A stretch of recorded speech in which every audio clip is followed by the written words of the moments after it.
Welcome to Focus on the Candidates. I'm Cynthia Pooler. My guest today is Ross Barkan. Ross Barkan is a journalist in New York City, and he also ran for the New York State Senate. So you do a lot of writing about New York, right? Yes, I do. So were you surprised by the outcome of the mayoral race? Certainly overall, the primary, I thought by the end of the primary that Mamdani had a chance to win, but I thought it'd be very close, and I did not think he'd win by 13 points. Mm-hmm. Um, I was not surprised by Cuomo continuing to run. I did anticipate that, and then once Mamdani became the nominee, I thought he'd win. But still the whole arc of the race from when he was polling at, you know, about 0% to where he is now, I mean, that is remarkable. So I could not have predicted 1 year ago he'd be the mayor elect of New York City. Right. So you live in Brooklyn and Hmm. Dami lives in Queens. Yes. And when you ran for the state senate, he was your campaign manager. That's very interesting. So how did you guys meet?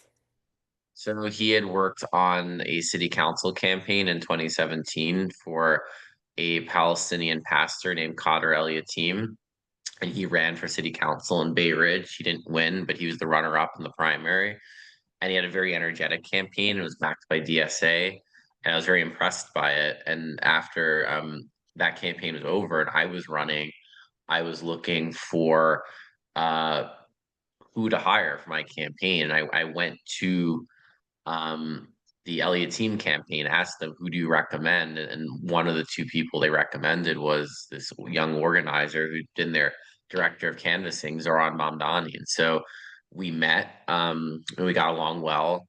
I decided to hire him. He decided to take the job, and he became the manager of my campaign and was deeply and intimately involved in it. We spent a lot of time together.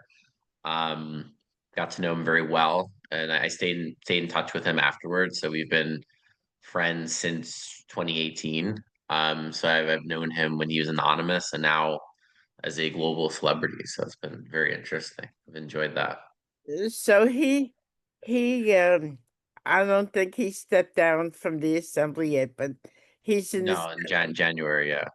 so he's an assemblyman. He's headquartered in Albany. So, I mean, people in the Albany area and the legislature know him, and Yes. but he was not known outside. When he first declared his candidacy, did you think he had a chance of winning? I thought he'd have a chance to be competitive and be a strong candidate. Winning's tough. To outright win, so much has to go right. And it's just hard to say. So I can't say. I thought he had a chance to. I didn't know he could. But I did think he'd be viable. I thought he would run a strong campaign. He would raise money, and he would attract support, especially from young progressives. The question is, could he broaden out the coalition? The answer is yes, he could. Um, but I did believe he had a chance to be successful. So, he took the city by storm. Like towards the very end, he had like 100,000 volunteers. That is Yes. astounding.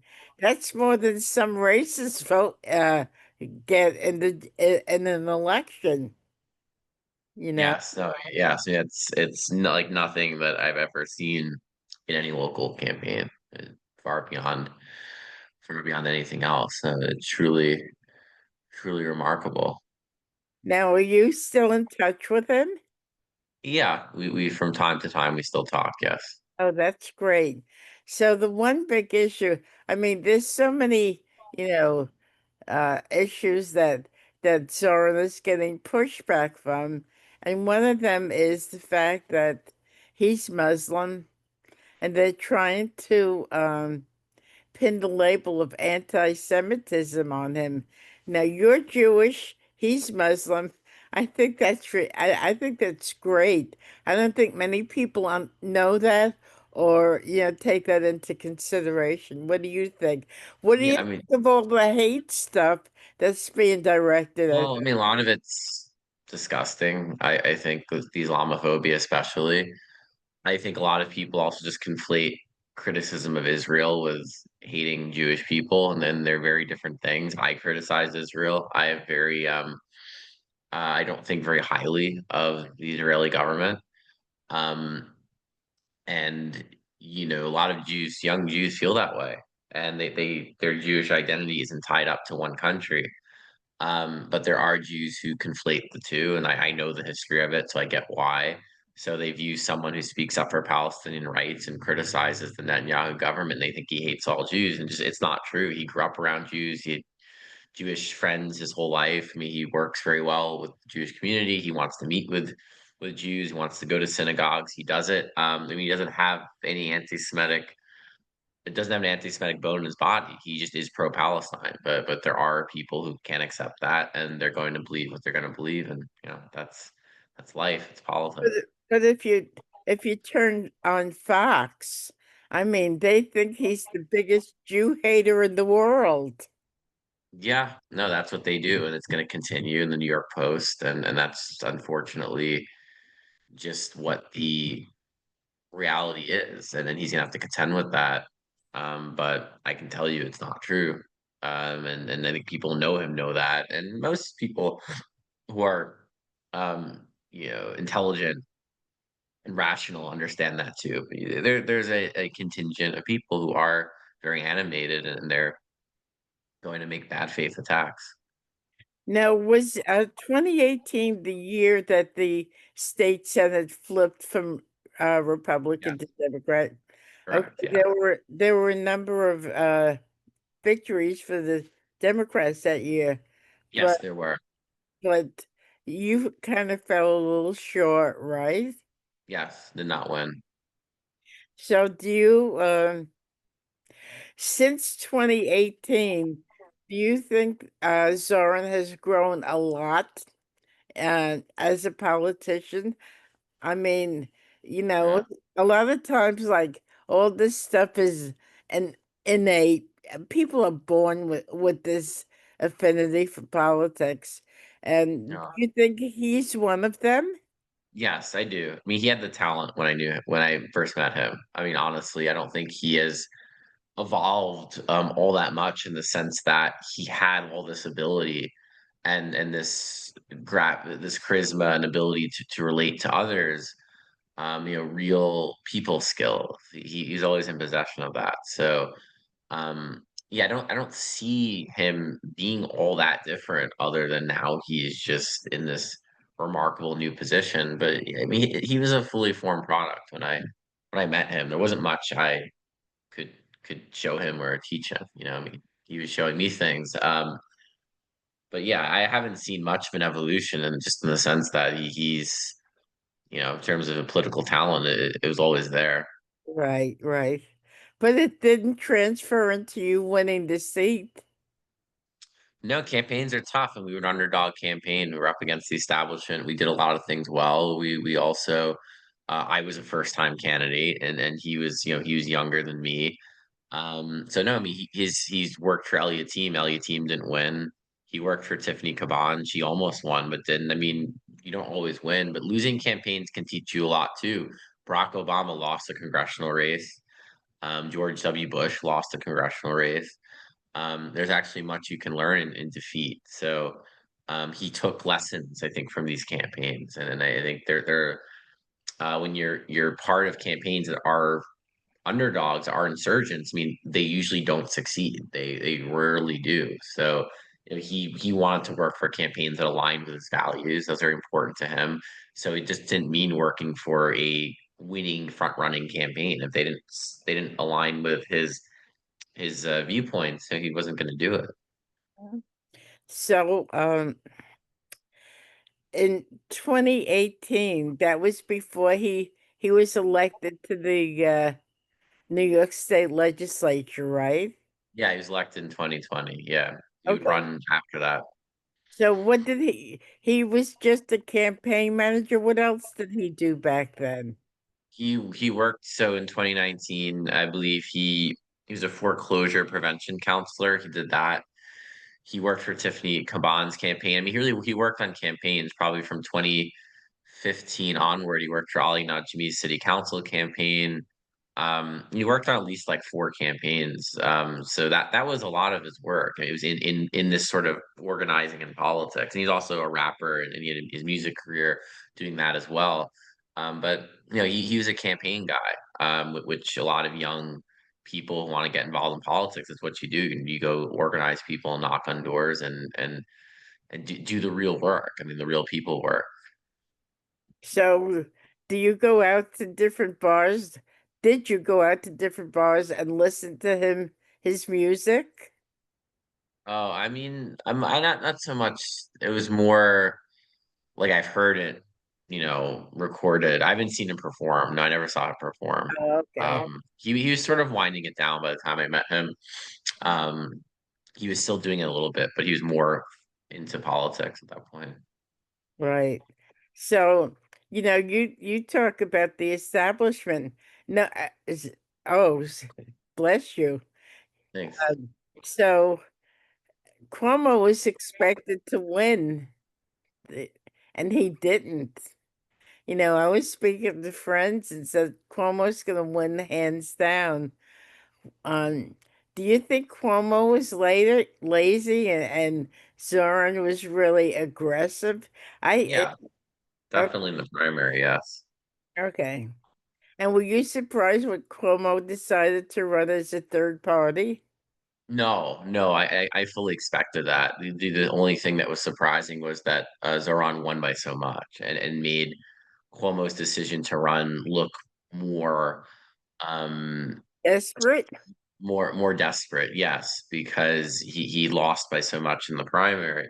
Um, but no, I wasn't. I fully expected it the minute he formed the independent line. Like, there's no way he doesn't continue campaigning. He will not give up. He has no other nothing much else to do. He needs redemption. He will run. So I expected a bloody, bitter election, general election, and it became that. I that didn't surprise me. Honestly, Cuomo eating up so much Republican support was surprising to me. Really getting Sliwa, pulling most of Sliwa's support, but still wasn't enough. And he could not win.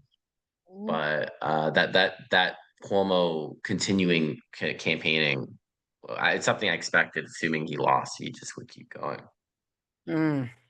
So, he's going to take office on January 1st. Um, it's going to be very, very interesting. Now, what's interesting also is that Jerry Nadler just said that he was not going to, run for another term in Congress. Mhm. And there's talk of Cuomo getting into that race. Have you heard that?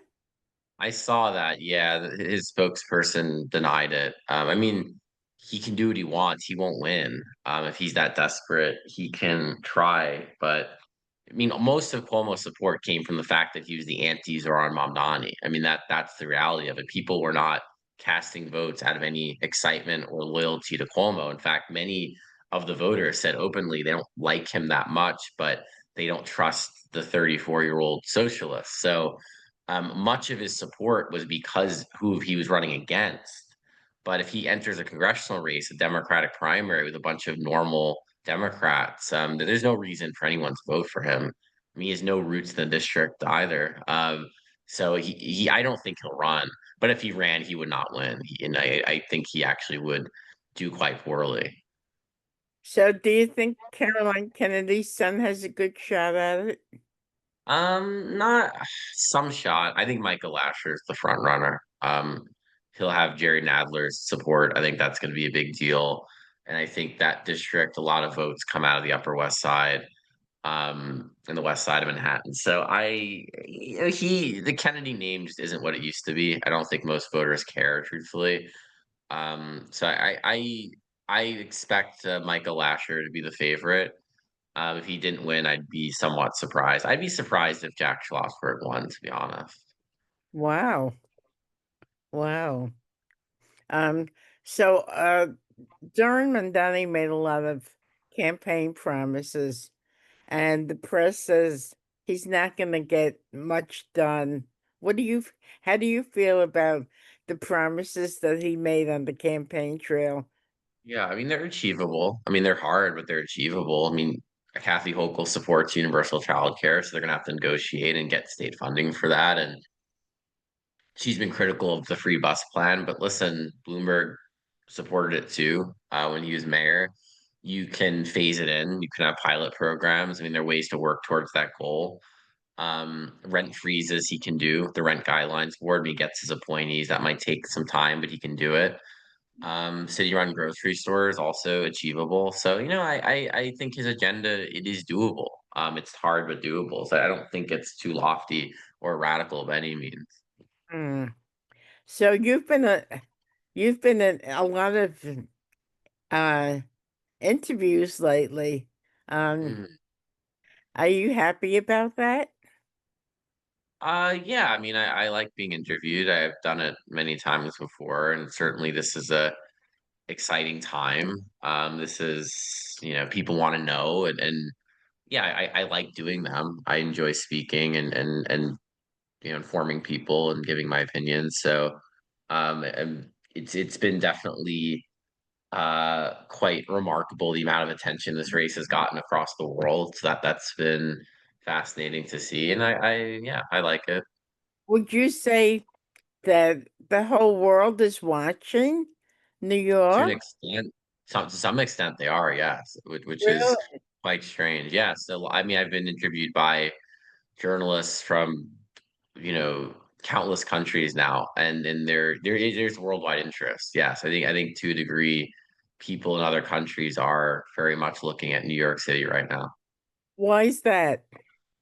I just think because Zoran Mamdani is just so different than anyone who's been mayor before. I mean, it's New York City. It is the de facto capital of the richest country on earth. So it occupies this kind of place in the global imagination.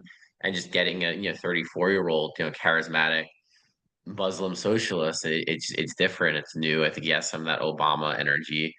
And so people are interested. I just think it's something that, especially for people on the left, they see it as a breath of fresh air, especially with Donald Trump as president. So there's a degree of optimism. This is something that we can have, after what's been going Two, on with Trump.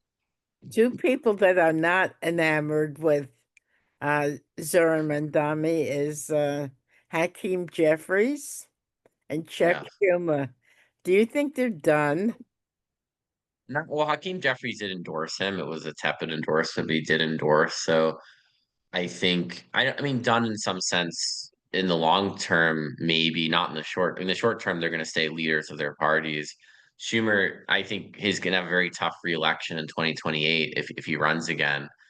So I think in some sense, Schumer in the long term is done. I don't expect him to be a senator beyond 2028. I think he's going to face a primary or retire. Jeffries could face a primary from GOC. I think Jeffries is the favorite, to be honest, there. So I think Jeffries probably has being younger and being the likely next House Speaker. He has a brighter future. So I wouldn't say he's done. I'd say Schumer in the long term is probably done. So if you say that Jeffries is facing a primary, Yes, he's probably going to. and if he squeaks by and does win, do you think that's going to hurt his chances if the Democrats win back the House of having Um, a speaker? if he's the minority leader, so if they get the majority, he's going to be speaker. I mean, I don't see there's not going to be overthrowing him as leader. So if the Democrats get the majority, which I think they will in the House, he'll be speaker. I do expect that. Wow. So I know you're probably a very busy person. So your final thoughts on Zoran Mandami's win in New York City? Look, it's a new era. I mean, it's a realignment election. It's a paradigm shift.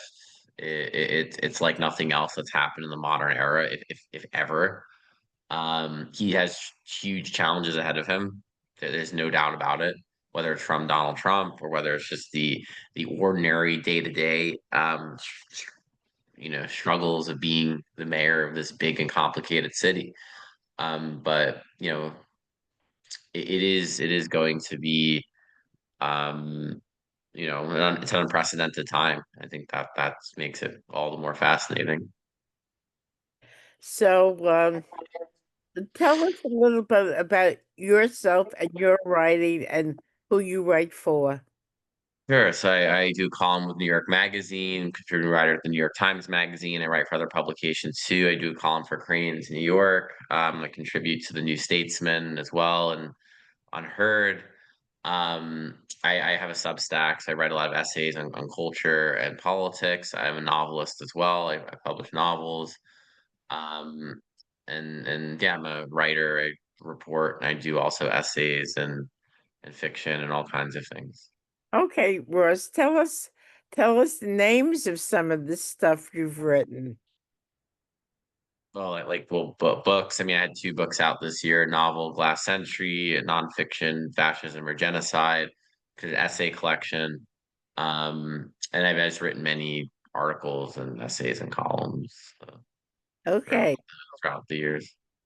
so the future. What do you think the future holds in New York City for Mandami?